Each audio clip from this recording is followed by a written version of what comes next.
With YouTube attacking alternative media, please consider supporting the channel via Patreon for just $1 per month. Link below.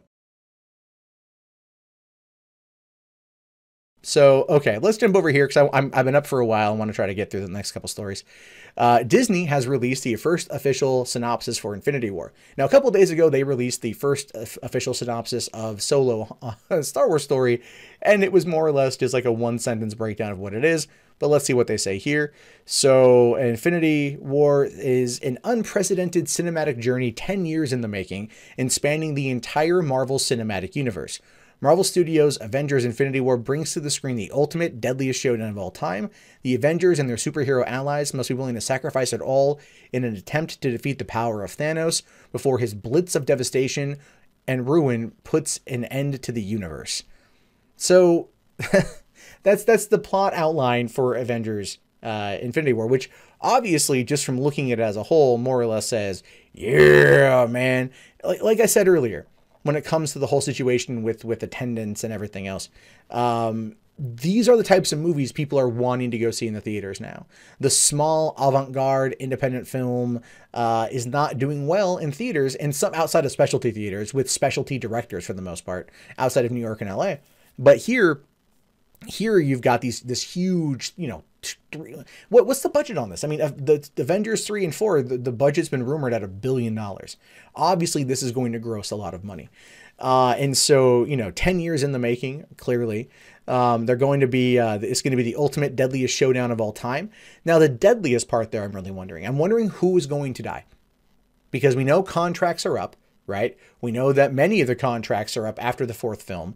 And they're probably going to, and they're, with the inclusion of Fox. And I'm wondering while they were making this movie, how much of it they were already aware of the talks of the deal with Fox, right? I am weirdly wondering, like while they were shooting Avengers 4 and prepping for that thing, were they going to start, killing off characters there because they knew what they were going to be getting?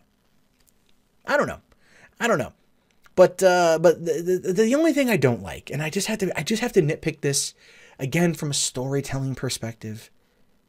They say here that they must be willing to sacrifice it all in an attempt to defeat the power of Thanos before his blitz of devastation and ruin puts an end to the universe.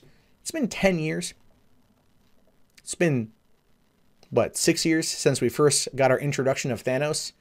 And ultimately, he's only been on the screen for 2 minutes or whatever. A very little amount of time Thanos has been in it.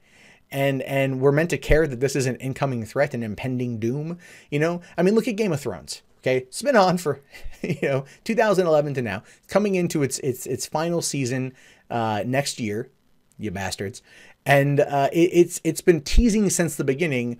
Winter is coming, winter is coming, winter is coming. We've known of the impending threat. We've seen little tidbits of what it can do, of what it can bring, and now that it's here, it's finally going to kick some serious ass. Thanos has been in the background.